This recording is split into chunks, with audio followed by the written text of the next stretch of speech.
Hi, welcome to Mind Matters, the podcast where we talk about everything concerning mental health and substance use. We talk about trends, we talk about our community.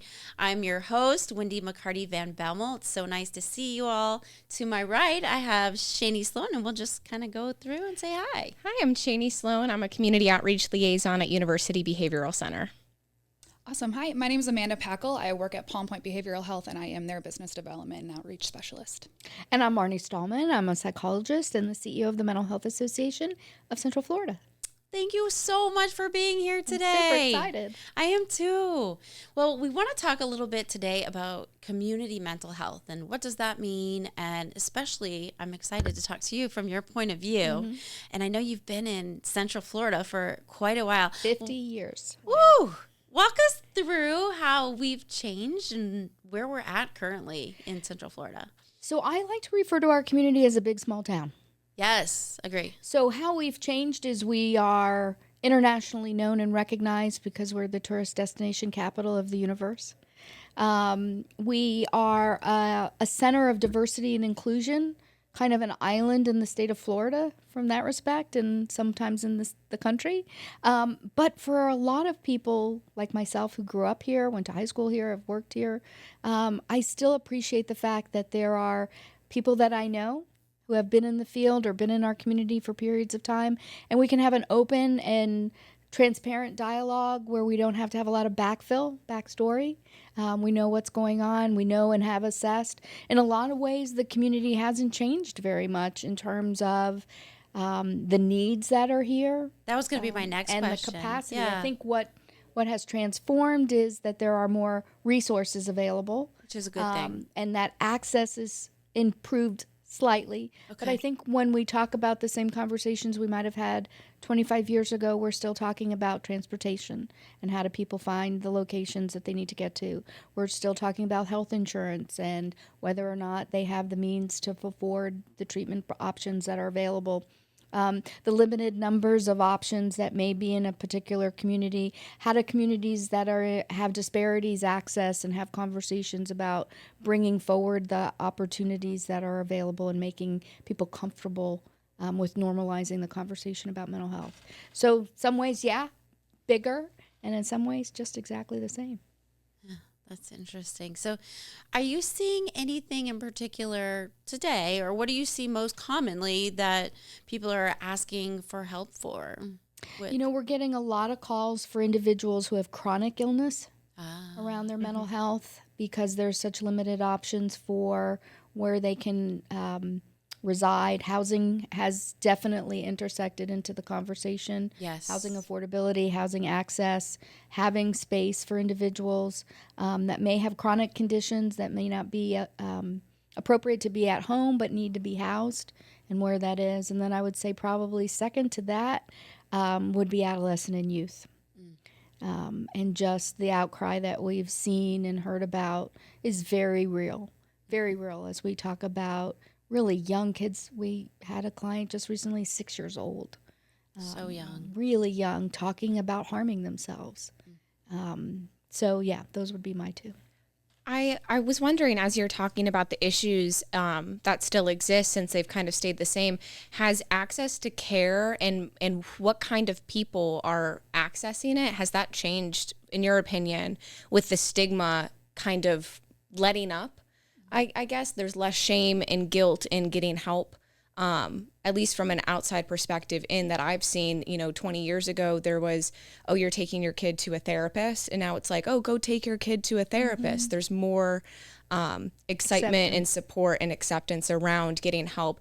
So has the stigma changed enough to the point where people are accessing care more? I think it's changed, but it's not enough. The normalization of the conversation to say that mental health is health is something that's still in the vernacular, is not something that when people hear that, they're like, well, what do you mean? They don't understand that when you ask a question about sleep hygiene, how that could be related to stress, anxiety, and depressive disorder. Yeah. Right? They just think that they say you're stressed, but they don't understand the intersections with that. So I think that it has. I think as we're coming post-pandemic, I think and I just had this conversation with somebody yesterday, what the pandemic did in many, many ways was horrifically traumatic, but in other ways, it innovated. It forced us to innovate around some specific topics, and behavioral mental health was certainly one of them.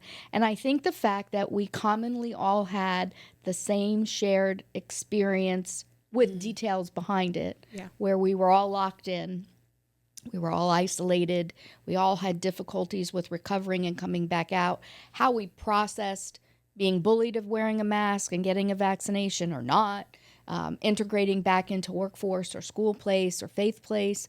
Those are now common experiences that I think have helped to destigmatize and help to normalize conversations. But we have a lot more ways to go. We still have environments where, particularly in workplace, that it's still not great or comfortable.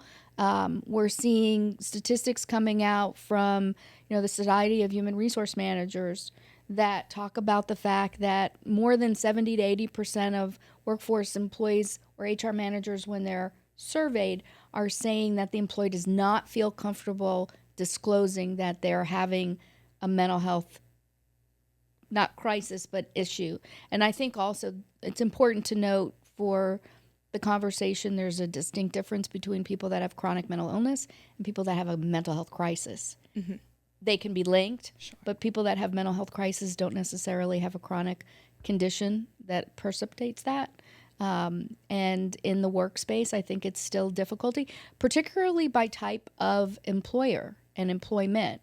So if some are more welcoming and opening to creating workspaces that are not a bullying environment, that create safe space, that accommodate, and then you have other career paths, take attorneys, for example. Could you imagine if you were a young associate in a large firm and you're expected to work a 50 to 60, 70-hour work week, and you come in and say, I'm going to take a mental health day today.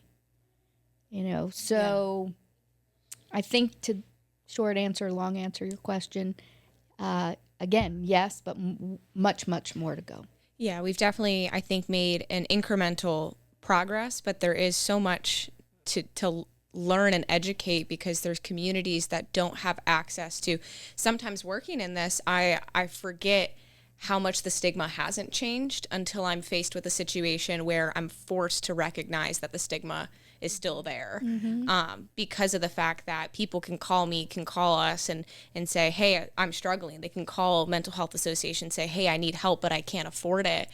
But we've created those environments to be welcoming and accessible. And so, hotel managers that may experience people coming in with mental health or substance use crisis, or doctors in hospitals that received 6 months of addiction education, mental health education, they're 20 years down the line practicing. What they learned 20 years ago may not be applicable today. Yeah, I would love to see psychiatry not be a rotation, but an integration. Absolutely. Oh, I like that. Wow, Yeah. Because when you talk, so I recently was at a conference that was here in Central Florida. It was a national conference for individuals who had limb loss. Okay. Wow. So the limb loss either occurred because of a disease or traumatic injury. A lot of veterans, individuals with diabetes. It depends. There's lots and lots of reasons how they got to that point. And they asked us to come in and create a breakout session, and it was packed because people don't realize that when you're diagnosed with a medical condition, of course there's going to be psychological and behavioral ramifications about what it is, right? Absolutely. Yeah. From learning that you're, pre-diabetic, or if you're obese, or if you have a limb loss, breast cancer patients, any general kind of cancer patients, there's huge complications and comorbidities for anxiety, stress, and depression that have to be, as an underlying component of the condition, managed and talked about. Yeah. And so in terms of what you just said about, our medical professionals get a very short window to rotate through something, and it's an experience that I don't think really does it justice. lackluster I think that the exception, though, is in nursing. Yeah. especially here in Central Florida, that we have the UCF College of Nursing and the dean there that is so committed to embedding community-based nursing philosophy and rotating that into the experience, so that, because community-based health is unique. It's people like, oh, you're just in the community. Well, that's more than That was just my in next question for you. How do you embed yourself in communities that are, one, underserved, or maybe have that generational stigma of, well, I'm not going to go in and maybe go to the clinic? Like, how do you embed yourself? How do you provide a welcoming environment that's going to kind of get into the community and bring people in? So we try to push in. Okay. We try to never say no when invited in. But I have to tell you that this is kind of linked to the workforce issue that we're seeing in the field. Yeah. You know, I've been doing this for a very long time, very, very long time. And even when I was in the early 90s working in child adolescent based hospital work, if you found a child adolescent psychiatrist, they were referred to as a unicorn because they're just so unusually rare. And it's still that way. But to go back to your question, the workforce issue is we have to create pathways for individuals who look like and talk like and are from those communities as peers with their own singular lived experiences in those communities to go in. So I'm a Jewish white woman in my almost 60s, and it wouldn't be appropriate for me to go in and talk to someone from the Haitian Creole community, which is very large and growing here after the diaspora of Hurricane Maria. And we have to do a better job both at the high school level. I've talked to the district schools about this. We have magnet programs for performing arts. My daughter was in one. We have magnet programs for Embry-Riddle and aeronautics. We have magnet programs for languages. And we have a elementary school that teaches Mandarin. We don't have anything that says, hey, would you like to go into social services? You're right. Mm-hmm. I never thought of Would that. you like We to don't. go into a helping field? Would you, That's so true. and then we don't ladder them the same way that we ladder other opportunities for career development, so that when someone's graduating or trying to lay out what's their path forward after high school graduation, there's an area, there's a pathway, there's, hey, this looks like something that I might be interested in, and how do we enable that, and how do we assist them? How do we create internship opportunities? How do we bring peers into the conversation? In a more diverse way. Yeah. And I think one of the tools I've been excited to see that Florida unusually has let out on this is the peer support certification process. So I guess my question is, if we're talking about ease of access or sometimes lack thereof, especially in Central Florida, specifically in Brevard, we see a lot of veterans, we see a lot of first responders. Other than, I guess, kicking the door down, especially with these, a lot of engineering and aerospace companies, they all have clearances. It's all either retired military, first responders. The stigma is, it's beyond taboo. What would be your advice, I guess, coming in, just, other than trying to focus on EAPs, and what would be your advice to try to, I guess, break through to a population that I don't even think they stigmatize it. I think that mental health is almost dismissed. I think it's suppressed. Another fun fact about Brevard County that many people don't know is it's the capital of retirees from the United Auto Workers. Oh, Really? That actually makes a lot of sense. Yeah. Oh, Daytona Yep. Speedway. Well, that's Felicia. That's Volusia, But just thinking about the community and the people that I know, Correct. 100%. Brevard County and still is for a very long time, has been demographically skewing to an older generational. And so there you have to not just overcome the stigma of, hey, you should talk about this, but the ingrained conditioning that has taken place over their lifetime, being 60, 70, 80 years old, where mental health was talked about in terms of being institutionalized. Right. We didn't get to the Community Health Act until 1963. And the National Mental Health Act started in 1946. So that span of years in between, we didn't even have in Florida until 1972 the Florida Mental Health Act, which was the protection of individuals who are now euphemistically that we call the Baker Act. Does anybody know why it's called the Baker Act? the lady who... It's my favorite question to ask about I Florida actually mental health. don't. The and lady we deal who- with it daily. So the Yeah. first woman elected to the Florida State Legislature was named Maxine Baker. She was from Miami-Dade County. The second woman elected was named Beth Johnson, and she was from Central Florida. And those two women, when they got to the state legislature, said, "What? We nothing." And so they were the original authors of the Florida Mental Health Act, and it euphemistically became known as the Baker Act, named after Maxine. Can you talk a little bit about what's going on in legislation, the new bill that's on, that is being looked at for law enforcement, kind of what's going on in legislature right now? Yeah, so we are in what's called committee week. So the legislature will convene this January for its session. And we saw over the last 2 to 4 years, really for the first time, meaningful work being done legislatively to enshrine patient rights, to bring peer support into the conversation. Last year, there was a bill passed that created a pilot at a prison to use and start utilizing individual peers to come that's back into the awesome. prison population, so that when they come out from their incarceration, they're connected and tethered, which is really amazing. But to your point, there are some really important component pieces that still are missing. It wasn't until the last 2 years that under the Baker Act, an individual that was under the 18 still had to be transported by a law enforcement officer, handcuffed, and put into an LEO vehicle. And parent notification was not a requirement. Wow. Only at the time that they were arriving at the Baker Act receiving facility would that facility then initiate contact with the parent. Now the law is that at the time, especially if it's coming from school, that parent or guardian must be attempted to be contacted. Because we know that especially for those elementary, middle school age children, and even high school, the escalation component goes wildly up, but it has the opportunity to come down if you have somebody that is and knows them and can help them kind of come back to a place, because obviously it's the resource of last resort when you do that. So legislatively speaking, we're waiting for some of the mental health bills to drop, so to speak. They're in drafting.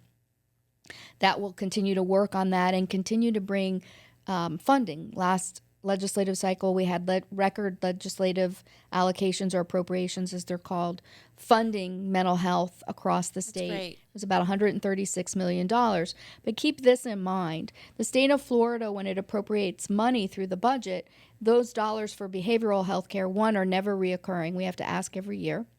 Two, they come down through the Department of Children and Family and then down through what's called managing entities. And there are 6 managing entities. Ours here in Central Florida is called Central Florida Cares. They're fantastic. But that $136 million now has to be divided by 6. 6 cat. The 6 MEs. Oh, okay. Yeah. And then inside the dividing of that, the first priority is the funding of beds, crisis beds, and the mobile crisis units that we know are here in Central Florida. Can you talk a So little bit about what it gets mobile really crisis small. is? 136 million Yeah. looks really big, Yeah. and then it gets really now you're talking 25 Yeah. Yeah. million. And when you look at the cost of care, as that funding comes out, the cost of care has increased. The cost of secure transportation has increased. And so it's trying to then balance out from those managing entities how to best utilize the funds to create the most access to care. Right, and in those ME's responsibilities is also embedded the uninsured. And something that's going on here in the state of Florida after the federal administration heralded that the PHE was no longer in effect, which was around April of 2023, what that meant was, particularly for Florida, that's not a Medicaid expansion state, anybody that came in during the PHE that got Medicaid during that 3.5 year period has to be recertified. And so we're seeing what's referred to as the great unwinding. Yeah. Individuals that were and able to get Medicaid coverage for not just behavioral but medical as well. We have medically complex children that were now qualified that are being unwound. Latest numbers that I saw from the Florida Policy Institute, which was just in the last few weeks, is, we're well over almost 300,000 that have been unwound since April. And the number is not stopping. That's going to continue to grow. Have you or anyone here seen an increase? Because I think I sure have noticed the increase of patients either without insurance, but not just that, without insurance, that end up reaching crisis because of lack of access to their medication. So that's where the Mental Health Association can come in, back to your question of what's a resource. So we operate the only free and charitable clinic for the uninsured in Central Florida. And the criteria is that they have to be at or below 200% of federal poverty guidelines. For a family of four, that's about 55,000. For an individual, it's about 23,000. They can come to the clinic. They can participate in outpatient psychotherapy, but they can also get their medications That's awesome. free.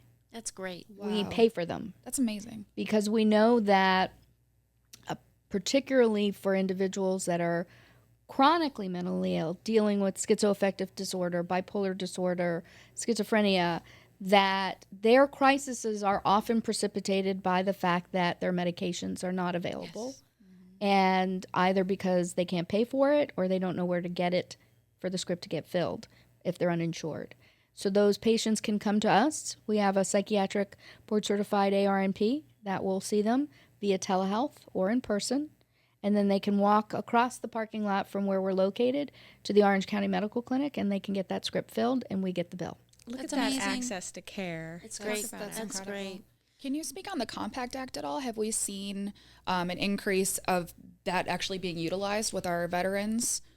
So within the veteran population, the VA is pouring millions and millions of dollars into veteran behavioral care because there has been an exponential rise in suicide within the components of that particular constituency group. It's been difficult, though. One thing that I recently found out that I didn't know is that if you served for less than 2 years and were discharged, you're not eligible for VA benefits. What? But you still would be eligible for Compact. For Act, Compact, yeah. which is a little different, but yeah. So I think we also have great stigma there as well with our veterans feeling comfortable.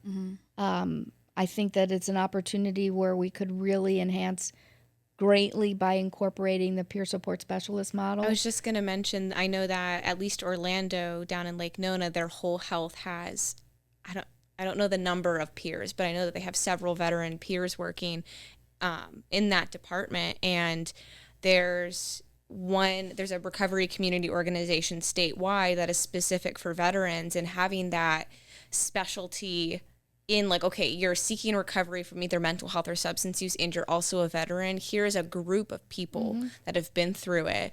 And peer support, not just from the lived experience of going through that, having mental health crisis, having chronic mental health, chronic substance use, but from the family perspective. Absolutely. I think we lack, my peer support denotion that I'm getting is a youth young adult, because we seriously lack a youth peer support and a family peer support. That's absolutely true. And back to the veterans, one of the things that's exciting to see is with the implementation and rollout of 988, you can actually, through the tree, Yes. find your penguin, Yep. so to speak, your people that you want and feel might have some sense of what your experience is like, that you can feel comfortable starting to have a conversation. And for a lot, what I really also applaud, and we've been involved with the rollout here locally, is the suicide crisis line used to be, if there's a crisis, this is where you call. But 988 has really evolved into a talk helpline as well. I love And that. for a lot That's of what people individuals, need. it can be that first step normalizing, Yes. because you don't have to sit face to face with someone. It's a voice, and you can have a little bit of protection about your anxiety about someone looking at you, how you're seen, Yeah. and or doing it through text as well. And I think that we need to do a much better job in letting the community know. We still run into far too many people that don't know what 988 is. And now that Tell us a little bit about, the lifeguard program. Yeah, so in 2021, or 2020 really, my daughter was 13 years old. She's going to love me talking about her. And she was at that time, and still is, a theater kid. She was all the way. And we went we were removed from school. School closed for that year. And so I went from having a vivacious photobomber who once went to school dressed as a piñata. I love that. And when I say it was a piñata, she actually got a piñata and cut the hole out of the bottom and wore that as the hat. I love it. And then decorated herself. And I said, you're dressed as a piñata. And her response was, yes, so. So that's who she is. That's who she was. And I watched her go like this to very small. And so as I was talking with peers in my community, family members, I said, something bad is coming.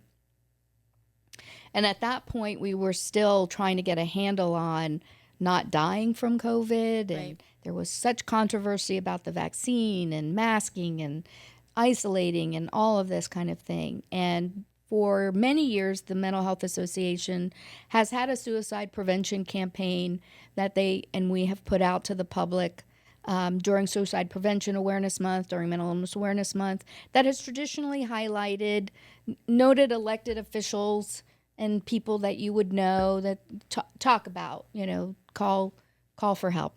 And I realized that my daughter and her peers would never watch Spectrum TV where those PSAs would run. Well, yeah, we have Netflix. They don't drive, so they're not going to see the billboards that were all great vehicles, but we had to innovate and we had to change directionally how we were communicating and who we were communicating with. And so at that point, we had a very creative team at High Five Digital that we met with. And so the national, international symbol for suicide prevention is a life preserver. And when we talked about what we wanted to call our program and how we wanted to go about this, we talked about the fact that if you were to throw the life preserver into the water, unless you had somebody that was tethered to it, it's just sitting there and you're going to bob on the water. It has to have two functions. It has to have somebody pulling you back in, and that's the lifeguard.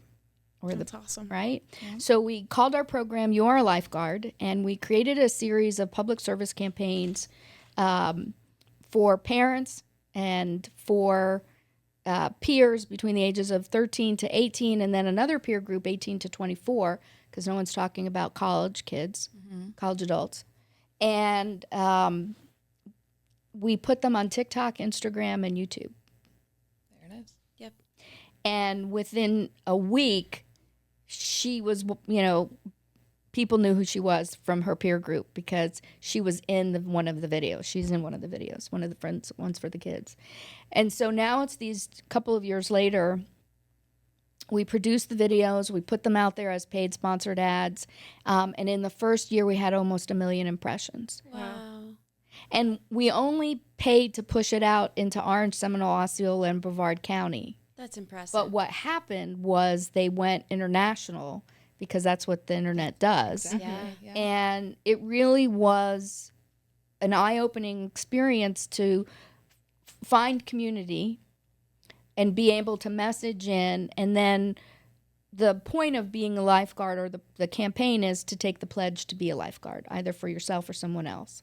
And the lifeguard pledge then takes you to a very robust youralifeguard.org website, which has lots and lots of layers for information and resources, but also to just foster a community where you can be seen. Mm-hmm. And so the PSA program, as I said, we're getting ready into our third year.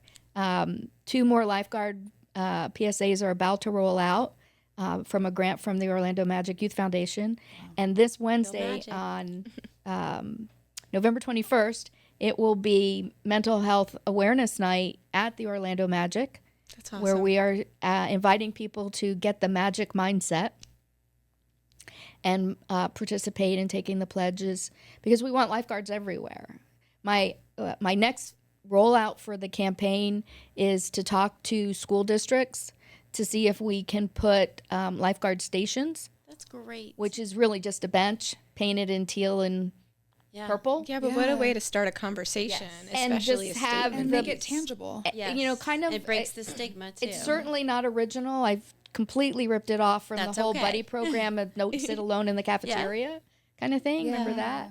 No, But that's this great. would be out in a public courtyard area, and it's painted in the lifeguard colors. It's got the lifeguard, and if you just go and sit there, and you're either saying, "I'm available That's to just great. have a conversation. I'm sitting here," love that. or "I'm sitting here because I need a conversation." Right. Well, Marni and Amanda and Shani, thank you so much for this conversation. We talked a little bit about community mental health, where we started, where we're at now. We talked about stigma, what we can do to further the conversation. Talked about becoming a lifeguard, which anybody can do. They can go Absolutely. right on the website of mental health. Take the pledge. Yeah, and take the pledge today. Thank you so much for being My here. pleasure. And I really want to say too, for anybody that's listening or watching, if you're not, if you don't have available health insurance, and you need care and access, call us. Yep. And we can assist. And if it's not us, we can link you to other resources that are available in the community. But And we that's- have capacity, and especially if you're in need of medication. Yeah. Mental Health Association of Central Florida. MHACF.org. One phone call, they will help you One out. click. You are treated as an individual, and I've seen the work that is done there, and it is just incredible. Thank you for everything you do for our Thank community. you for everything that you do for the community as well, and for this opportunity to bring information forward. It's really critically important. Agree. Thank you, viewers, for watching today. See us next time, and enjoy your day.